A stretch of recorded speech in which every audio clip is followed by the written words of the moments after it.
Thanks for joining us today, guys. Today we're joined by Joe Rockey Jr. Out of Pittsburgh and not Philadelphia, and excited for him to share a little bit about his experience, his journey, and some of the insights he has with us today. So, Joe, you mind introducing yourself to the audience?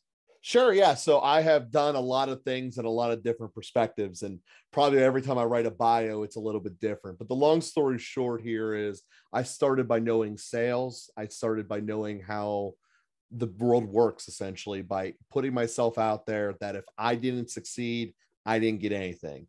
I started life as an all or nothing sales commission agent. And coming out of college, I got the degree in accounting and finance because I know at the end of the day that theory doesn't pay for anything. It's all skills based. And when I was in college, I looked around and said, I can get a lot of skills, and a lot of things, but what is something that will make me always hireable? Companies need to know where their money is. That's basically what accounting is. They need to know how to get more of it. That's basically what finance is. And so is sales. So with the work experience and the working knowledge of that, I did that. I ended up falling into I ended up graduating during the last recession that we had. And the accounting positions that were offered me got taken off the table before the end of the semester, actually. And I ended up working for a life insurance company where I sold life insurance and annuities. First year, I was rookie of the year. Second year, I was underclassman of the year. Third year, I left. Went to go start my own first business at that point. I was 25-ish, something like that. Started the first business then, it was a real estate business. Since then, they have all the real estate business have grown and flourished. We're over 11 years later of that. So I'm in the minority of someone who's built a business from scratch and had it live over a decade. And since then, I've done a lot of other things. I created the Father and Joe podcast in 2017. I created the local football flavor show on YouTube, which is currently the fastest growing football show on YouTube. That started on week 1 of this football season. So, yeah, I mean, I've done a lot. I'm sure I'm missing about 3 other things just in that description. But as a quick starting point, that's kind of how I got here, and at least what I remember that I did. What inspired you to go start on your own? Was that something you knew you kind of always wanted to do, or was it just the circumstances of the job market at the time, or how did you determine, like, hey, I'm done with this corporate, what companies need, and I've got the skill set to give them, versus going creating and building on your own? Well, there's a lot to that answer. First and foremost, I knew that I wanted to make residual income. And in 2011, there wasn't really a lot of different options the way that there are now, at least. Like that nowadays, you can make subscription-based products that people are used to buying. Like almost every web editing product I have is a subscription service where I'm paying someone on a monthly basis. Netflix, YouTube, all of those things you pay monthly. That didn't exist then. Basically, then the only subscription things you had were your utilities and your rent-mortgage. Well, I didn't have enough money to start a bank, so that was off the table. And I wasn't going to go buy Duquesne Light or any other utility. So becoming a landlord was the way that I saw in doing that. And I actually started by doing the flips. So the revenue stream cycle is what I wanted. The other part of it was I thought that's what I had by selling the life insurance annuities. That's what I was promised. I'm a little upset at myself in retrospect that it took me 3 years to actually read the contract I signed, where my residual rate was 0.1%. And for those people who don't do a lot of math out there, 0.1% means I'd have to work for 1,000 years to get 1 year's worth of income. So obviously that wasn't going to work once I sat down and figured that out. And then it just became looking at the resource I accumulated from selling all this life insurance and annuities. I put it into the first flip, knowing that flips are how you build capital very quickly in the real estate game. Popped a couple of them off and had that first rental business built really within the first year. The first 2012 is when I started the first rental. Yeah. So yeah, within the first year. So that was the whole game plan, was get to the rentals. And while balancing the fact that we need to get chunks of cash in the door so that we can make the rentals actually grow. That was the real cash flow analysis of how we got into the beginning of that game. So if rentals were the goal, why'd you start with flips, right? Because flips are more appreciation, quick hits, right? As opposed to the residual. So That's a big risk to go into something you might not have background in, I would imagine, but Oh, I had no background in it. Absolutely not. there you go. I was 25 and I knew how to sell. That was what I was. So really, at the end of the day, I kind of looked at it like this: was if I've completely failed, I can always go and sell something else. So at least I know that I took a swing at it. At that point, I was single. I could do whatever I wanted, essentially. But you are correct. The rentals, they don't pay a lot immediately. They don't pay. No individual rental property would have paid enough to get the next one, which was the real problem. For a bank to look at me when I was only commission based only, I was going really through my first rental. They weren't lining up to get me loans at that time. I needed essentially self-finance. And the way that I did that was doing the flips. When I completed a flip of a high-end house, I had enough money to go then buy 2 mid to low tier houses, which is where you make much more profit margin on rentals.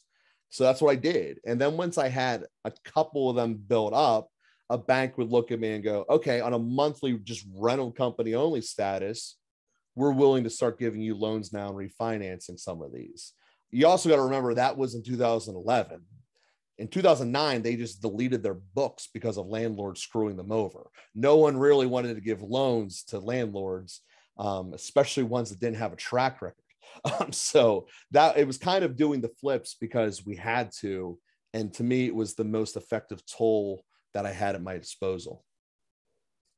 So in your analysis at the time, the biggest way to get the biggest pop in a short period of time was essentially a fix and flip.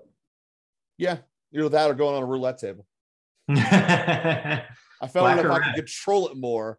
Why roulette? I actually give a speech about why roulette. This is one of the talks I give nowadays. I guess I forgot to say that in my opening thing. But at any rate, roulette is the only game in a casino that the dealers actually can control. And there's a lot more I can get into with that. But every other game of the casino is controlled by a machine shuffling the cards. And the dealer is essentially a robot at that point. They can't affect anything. Even craps? Well, craps, you're betting on a stranger you never met before, and I have no idea if they're talented or not. I do know the guy who's doing the roulette 40 hours a week. He has talent behind it, and there's motivations about why he has talent behind it. Fair enough.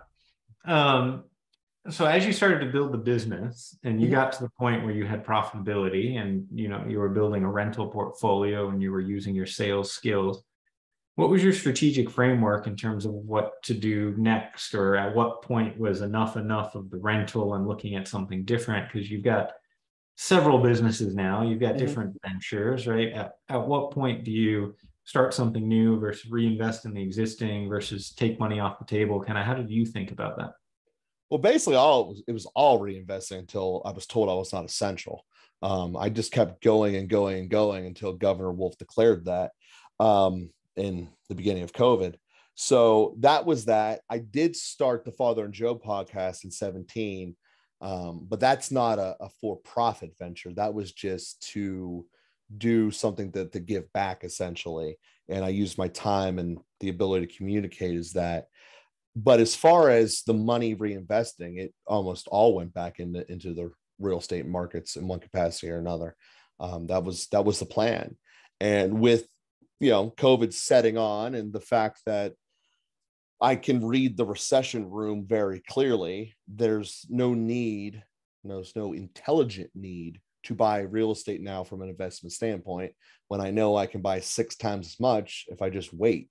So I'm not the kind of person to sit around and do nothing. So that's where I've been creating new businesses on the in-between. But from a real estate platform, there's no reason to run out to buy a piece of property that's going to be broken when everything in Home Depot is too expensive. All of the labor market thinks they should be paid more than they should be because that's what they got paid not to work. And not to mention, every single person selling their house thinks that it's worth more than it is because there was no competition for them to fight because we weren't allowed to do flips for the last 3 years. So you add that all up, I know it's going to change. I know it's going to change very ugly. And I will go from being the evil person who's not offering enough money to the person that they can't wait to talk to. So I'm just going to wait. And in the meantime, I'm going to do other things that are fun. And that's basically what I've been doing. So why real estate? It sounds like real estate is kind of the first venture that you went into with the flips. It sounds like that's your primary bread and butter, It is, yeah. where your focus is, and obviously there's a lull, and so you're looking at some other things, volatility coming. But I guess, why do you believe in real estate as the thing that, is the best driver of that passive income? Well, like I said, when I started, it was the only option, at least the only realistic option I saw. So when it's the only option, it's the only option. So that was where I started. And then once I was in it, 5 years of doing it, constantly reinvesting my money, I was kind of committed. So I could obviously liquidate the portfolio at any point. And if I was going to do it, now is not the time, especially in Pennsylvania, because kicking out someone else's tenant is ridiculously hard under normal circumstances, let alone the COVID-y, post-COVID court system we're dealing with now. So right now, effectively, I'm stuck with it, for better or worse, and for the most part, better. But it just is what it is. So I'm not worried about the markets dipping out or anything like that, because I'm not planning on liquidating the properties anyway. I'm just going to get a new tenant whenever I can finally get rid of the ones I have, where the case may be. As you look back, it was the only option at the time. What would you have done differently, knowing what you know now, if you were to go back to that time period? If all of the same options of today existed then, I probably would have done something that I would have been able to control more directly over and didn't need to hire as many people. Because in the beginning, I was very bad at the management skill of the crews, because it's such a different world when you go from dealing with selling life insurance to doctors and attorneys to then dealing with contractors. It's a completely different economic side of the fence, in a lot of different ways, from what they desire out of life, from how they expect to be paid, the frequency of them being paid, so on and so forth. So had all of the options that exist today been around then, at least me being aware of them, because maybe they were, I don't even know. But I probably would have gone down the road of finding one of these companies that essentially build a platform that you spend a monthly basis upon to be there. Probably a business to business type one, like these companies that specializes in like SEO management, or any graphic design, internet-based company type stuff. That's probably a direction I would have gone.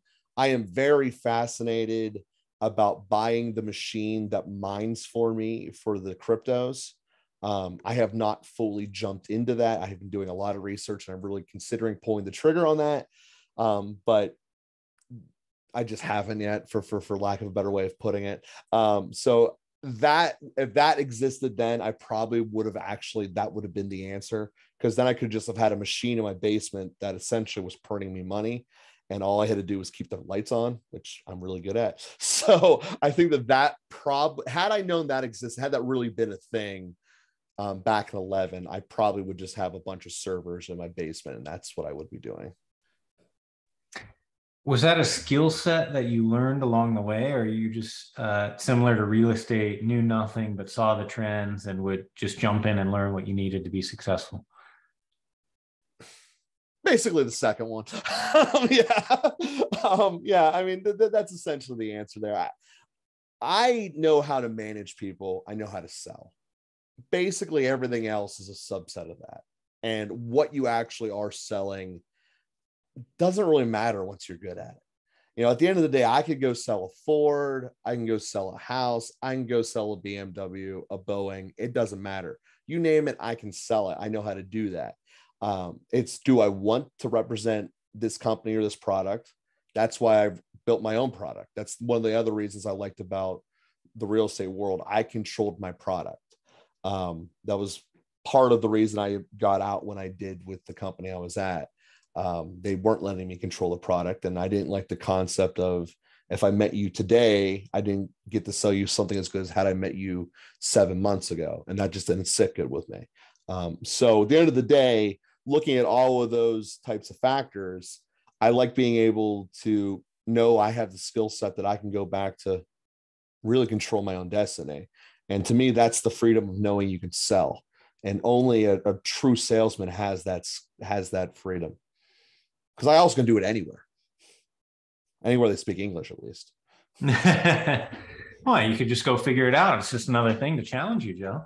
That's true, but there's no way I'm speaking Mandarin fast. I don't have enough. I don't have enough desire, I guess, to do that. That's fair.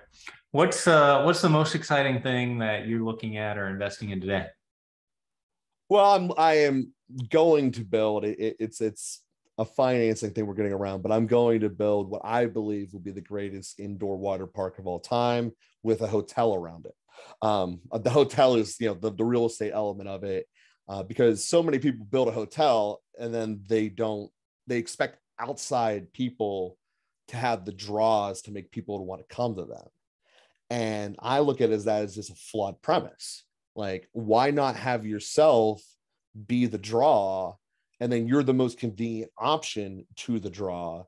You're actually giving a win-win upon yourself in terms of pricing, and people pay more for convenience. And if I literally can go in the balcony of my room and look at the world's greatest indoor water slide, that's pretty cool. I'll probably pay extra for that.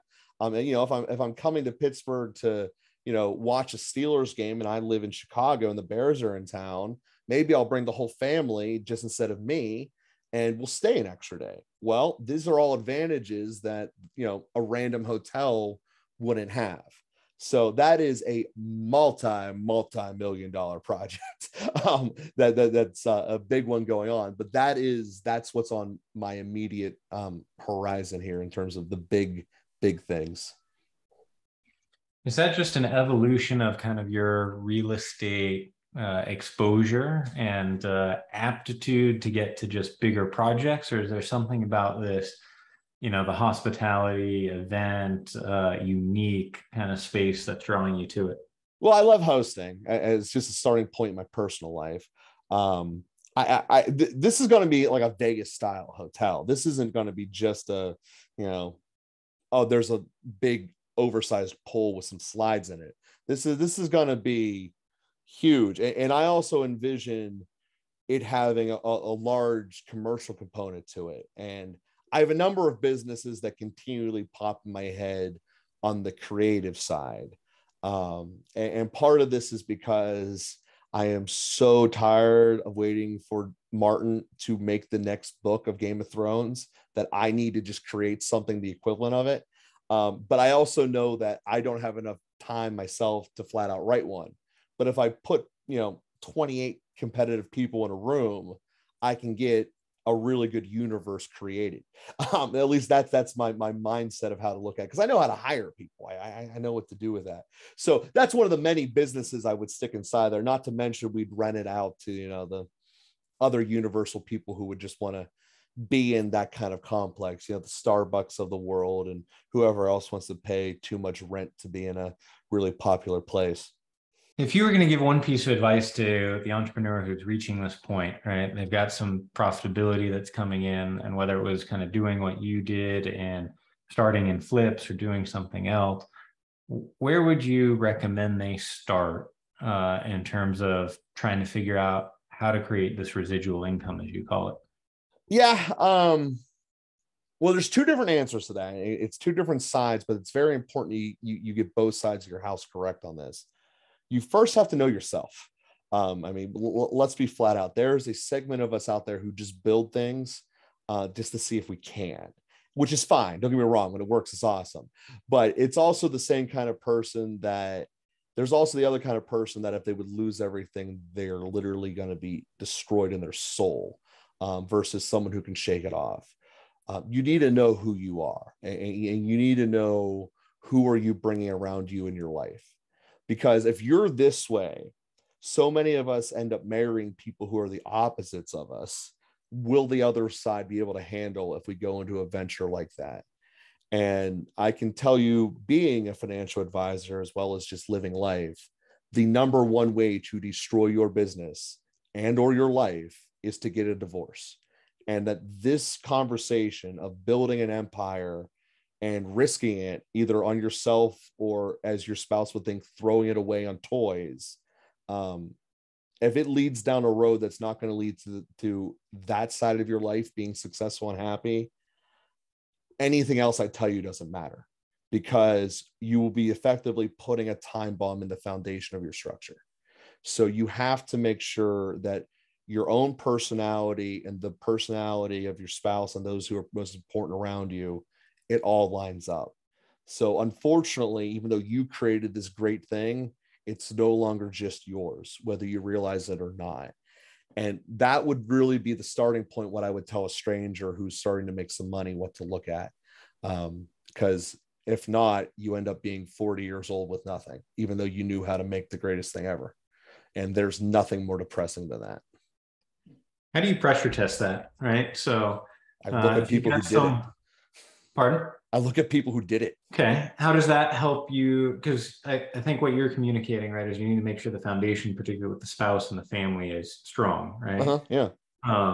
So looking at people who did it, how does that help pressure test your relationship with, your girlfriend, right? Because when you're single, right, as you started, or yeah, it's different. That's fair. Spouse, right? Like very different than when you have kids or you got to be a parent or do those things, right? So how do you? It's also very pressure different test when those the things? paycheck doesn't have a comma and now maybe it has two. And that's another factor that goes into it. So I don't have a good answer to that, to be totally honest with you. You have to be able to first know yourself. And I think that the skill that I recommend to people when I'm teaching them in management, I think that this is probably the right answer, as I think through it a little more, is you have to be able to look at a situation that you were in, but take yourself out of it. And the best illustration I could see is what Marvel did. If you can think of the Doctor Strange movies, when he literally gets punched outside of his body and sees himself just floating there having a conversation. You need to be able to have that skill and just look at your body as person A and the other person as person B, and saying, if you knew nothing about the situation except for what the one side wants, what the other side wants, is it reasonable and fair from your perspective? And I think that as long as you do that and you routinely check in, you will get the habits of both yourself and those around you. And then recognizing what I do from my business side, that there's only really 4, maybe arguably 16 at most personality types. They all fall into patterns about how things are going to work. And you just look at it realistically based upon their patterns, based upon your patterns. Is it going to blend together or is it not? Sometimes there's great combinations that no one thinks would work good, but sometimes there's combinations that don't work for a reason. Like, you don't put cement inside a taco. Like, no one would ever want to have that, but you can put mayo inside of it and it's actually really good. You just might not have ever tried it. So that's the kind of thing that you need to realize. And just seeing your face, like, you can intellectually see it instantly, that visual. And that's how I believe it has to be. You have to go through the patterns of what someone's going to be in their life, because ultimately we all fall back to what our patterns are, good, bad, or ugly.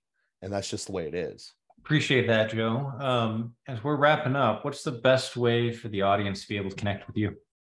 Yeah. So the best way is probably going to be to click on the website that I'll give you the link to, that will be in the description of this, where I'm giving speeches to groups essentially about this type of topic. They're about sales, management, personal betterment. So these types of topics, are what I discuss with people. You also discuss me if you ever want to learn more about the real estate side. I have a specific email that's monitored for that. That's 412homes@gmail.com. That's any real estate based question goes there. And 412 is not original. That's Pittsburgh area code. So 412homes@gmail.com. As I mentioned, I do the podcast Father and Joe. That can be downloaded on any audio site every Tuesday. That's Father and Joe. And then Local Football Flavor, for all the NFL fans out there, is our YouTube-based show where we break down every fan base talks to us. We talk to them, see really what's going on with their teams that the national media tends to overlook. That's awesome, Joe. Appreciate that. And listeners, make sure you go check out Joe's resources in the show notes. And thank you for all your insights today, Joe. Perfect. Well, thank you for having me.